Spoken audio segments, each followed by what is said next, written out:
NHL news and notes. Sean, let's start with this. I didn't even know. You actually let me know. There were 3 apparent injuries that Columbus Blue Jackets suffered in the game against Dallas. The most severe was the last one, and it was Kirill Marchenko apparently broke his jaw when he got struck by a puck on the bench in the 3rd period yesterday. Yeah, could be out. We don't know the exact timeline yet, but could be 6 to 8 weeks, and that's their leading forward scorer, because Zach Werenski's leading the team in points as a defenseman and everything like that. But that's a big loss for that team, and he takes the puck to the jaw on the bench. I'm not an anti, don't use the iPad guy, but I also can't help but wonder, who we've talked about on this show before. We've talked about all the players holding the iPad up and everything like that, and guys aren't watching the game. I can't help but wonder how much Marchenko was paying attention during the game. I'd love to know the answer to that, because I sometimes think about that with Jason Robertson on the bench, and I know it's Jason Robertson's process, and he's put up more than 100 points in an NHL season because he takes everything in like it's a machine. But at some point, if Jason Robertson has the iPad in front of his face and the puck comes flying, that iPad's going to get, oh, wow, they got fireworks. Oh, yeah. Put your hands up and get the fireworks going again. Yeah, there we go. You did that on purpose, too. You knew that was going to happen. No, I'm not that talented. I can't even figure out an ad read, and I don't have a clock. How could I figure out fireworks? Boy, you're telling me. So, my Luds, Owen and I were talking on the show last night. Do you think they'll ever see a spot in the league where we get to full facial protection becomes mandatory? Do you think that's something we'll ever go to in the league? Now, when you say full facial, are you talking about what Mason was wearing last night? You talking about the whole bird cage and everything? Yeah. Bird cage, yeah. you name it. Yeah. I don't think so. I think that it's more the protection of the eyes, I think, is what they're going for. But, and again, doesn't that all have to go through the PA as far as agreeing to that? I don't think you're ever going to have, I don't know, majority. Is it a majority, 1/3? How does that work? For the PA, for those rules, I don't know exactly how the player vote would have to go on it. Typically, some of those things go where each team has 2 reps and they would be in that conversation. And if it's something that's so important that it gets to that, they might do a wide vote. And if they did something like this, in theory, it would be done like any other equipment thing where guys would be grandfathered in, just like how Jamie will probably be the last guy without a visor completely. It would be, so say they put the rule in place for 2026, and they're not going to, but just let's pretend. Basically, anyone who played before 2026 would not have to do it, and it would just kind of be grandfathered, and is how it would probably work with how equipment things have been done. If I were an owner, I would probably vote for it, because I don't want to see, and I might say I just want my top 5 highest players wearing a shield. I don't care about the other, but I'm just saying I could see that happening from an ownership standpoint. Yeah, it's the one, I've talked to Panthers GM Bill Zito about this middle of last season. I was talking to him about things, and Bill Zito had he had 2 rules that he gave Paul Maurice that Paul Maurice had to use. One, every player had to wear a helmet in warmups. He said, I can't go to my owner that Alexander Barkov got a concussion because he wasn't wearing a helmet in warmups. Right? So that's from the GM, where it said to Paul Maurice, that's the one team rule. And then the other one, no flip-flops during the Super Bowl game. Apparently at one point, Bill Zito saw a player almost blow out his knee because he was wearing flip-flops during the pregame soccer. And so Bill said, put a rule that you have to wear closed-toed footwear during the pregame soccer game. But that's something where, if you're an owner and you watch this stuff, the Stars lost Mason Marchment for how long because of injury. So and if he was wearing a bubble, he wouldn't have been out. I would like to thank everybody who joined on our television platforms. Make sure to like and subscribe here on the pod, and check out alldlls.com. Luds, take it away. I get a thought. I want to nail it. He was talking about the flip-flops and the helmets and warm-up. Okay, I got it back. So it was 3 years, something like that, here in Dallas. And Sean, you'd love this. So it's morning skate.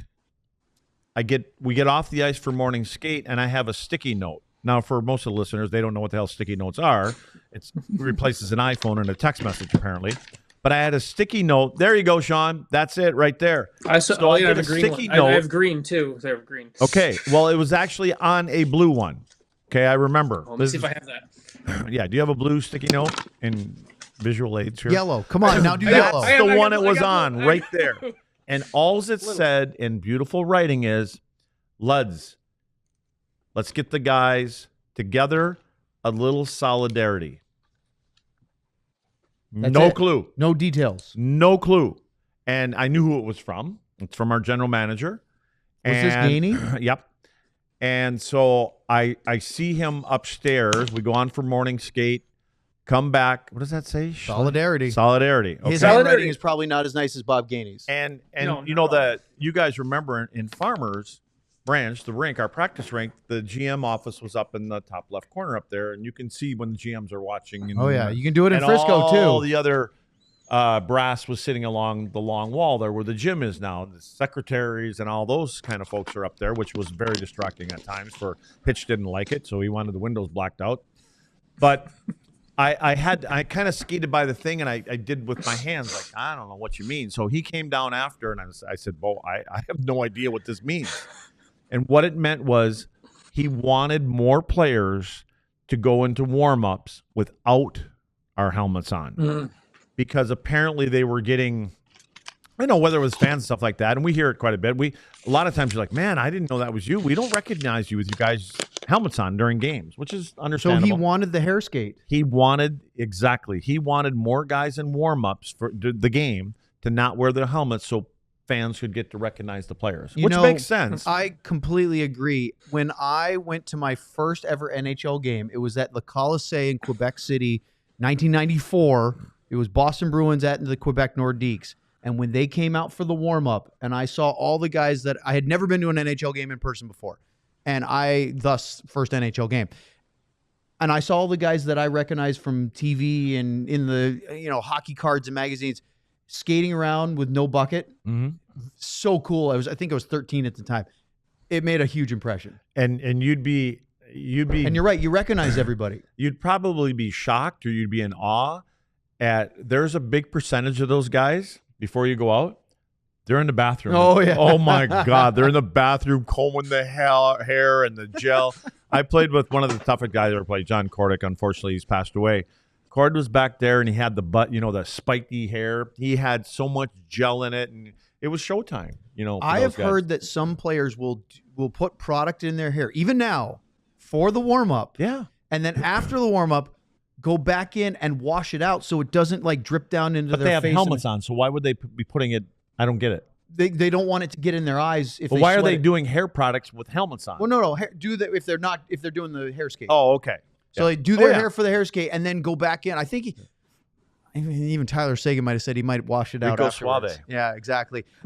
So Marchenko broke his jaw, unfortunately. Dante Fabro left the game with an upper body injury. I think he got caught with an elbow in the first period. Zach Werenski left during the second period, but he did come back. Unfortunately, it was Werenski's shot that deflected up the stick of Maverick Bourque and hit him in the face. So it was a tough day for Columbus. The day before, it was a tough day for the Minnesota Wild as they got thumped 6-0 by the Ottawa Senators in Ottawa. Well, there's an in-person hearing today for the Department of Player Safety because Ryan Hartman got a match penalty for roughing Tim Stützle, and here's what it looked like, courtesy of our own producer, Katya. Face-off in the defensive zone.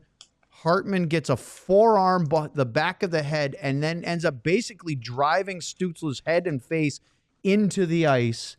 And the referee immediately called the penalty. They gave him a match. They reviewed it. They upheld it. He was kicked out of the game. And in-person hearing, Luds, means it allows them to go more than 5 games for a suspension. What do you think about this play and what the NHL Department of Player Safety is going to do about it? Well, the score probably had a little bit to do with it, but I think what pisses Hartman off is that Stützle basically rips the stick out of his hands, and Hartman. I think takes a lot of pride in face-offs, especially against a forward that he would consider as a light kind of dancing kind of forward that shouldn't overpower me.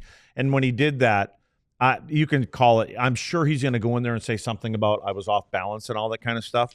But when Stützle knocks the stick out of Hartman's hand, he can't win the draw. And so in the same motion, he knows exactly what he's doing. Yeah. He puts the forearm on the back of his head, and then he gives a little push into the ice at the end of it. And then he gives you the old stare up at the jumbo. Like, I don't know, what are they looking at? So I just think it was the time and score.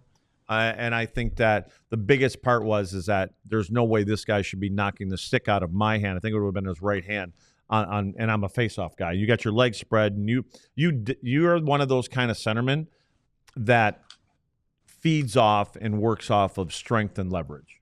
Sean, how long do you think this is going to be? 6 games would be my guess. I think 6. My one other question on this, thinking about this. We had this whole stuff about McDavid and teams not treating superstars. Like, I can't also help but wonder if it's not Tim. It's Tim Stützle, who is one of Ottawa's better players, right? Like, it's one of those where he's going to be circled and targeted, and everyone knows it's Tim Stützle. If this is the third line center taking the draw, like, it's still an egregious thing, but does it become 5-6 games? I wonder how much of the league also becomes, hey, you can't body slam a kid or a guy. Is 6 enough to send that message? I don't know. My point is who the victim is, who the player that was slammed, I think adds a little bit to getting more attention. I agree. From the league. Look, we were just railing last week on the NHL for not protecting its star players enough, and McDavid kind of taking matters into his own hands. This is what we're talking about. If you have, look, Hartman is a NHL veteran. He's been around a while, but he's also an agitator. That's part of his game. He's been suspended before, so he has the history. But if you want to protect your stars, and Stützle is one of the star players for the Ottawa Senators, then you have to set an example on this. Yeah, I'm on the other side. I'm not surprised. I'm the dinosaur in the whole thing. I even when I hear in person, I'm like, really? I mean, I get it. I can understand the whole thing, and it's a star level player versus what you want to call, a grinder, antagonist guy. I don't know what his track record is, but okay, I could see a couple games. Honestly, I could see a couple games, but they're like Sean. It's going to be minimum 5. Right. They're sending a message, and Hartman is a dirty player. Ardell thinks it's going to be 20 games in the chat. God, Ardell, here I got a natural light for you. 20. Right. Didn't Chris Simon get like 15 for spearing somebody in the face? Remember that one, Sean? It was a long time ago. That was a long time ago, and that's when. Now today I know it would be. I think Chris Simon played in that Nordiques game in '94. He would have been with Quebec, right? Back then. Yeah. He started there. So I think I saw him play in that first one. Yeah. What was the? It was Quebec versus who? It's Quebec versus Boston in the Colisée I think it was February of 1994. It was a 1-1 tie. I can remember that because are you talking about that play? I thought he was with the Islanders. No. That game I watched, I was in person for that. No. Mm-hmm. So Sean, we have 2 more things to get to real quick, and I know your attention is distracted, but I got to pull you back because Jonathan Quick became the first American goalie with 400 career NHL wins. He's the 15th goalie to do it, but the first born of the Stars and Stripes. And if he wasn't a lock for the Hall of Fame already, this has to do it, right? Yeah, I don't think people realize how few American goalies have that many wins. Like, I looked it up. Like, Casey DeSmith is like top 30 all time for wins for American goalies. That's nothing against Casey DeSmith, but that's just kind of shows Ryan Miller was 9 short, 391. He was the most until he was passed by Quick. Yeah, so I mean, Quick's won 3 cups. People may not remember he won the one with Vegas, but he was the backup on that team and for the cup run. And yeah, he's a credit to kind of continuing this career. I thought he for sure was going to retire after they won in Vegas, and he's turned this into a nice second kind of swan song or whatever you want to call it with the Rangers as a backup behind Shesterkin. So yeah, he's going to be in the Hall of Fame at some point. We'll see when it happens because we've had that whole conversation before, and I don't want to go down that right now. But yeah, he'll be in there at some point. Luds, last thing, we could do a whole segment on this. So if you'd like to defer, but let's not. We could. Trades from the last week, not even counting the Rantanen deal that happened before, but there were 4 trades, including this, in addition to the Stars one. JT Miller from the Canucks to the Rangers.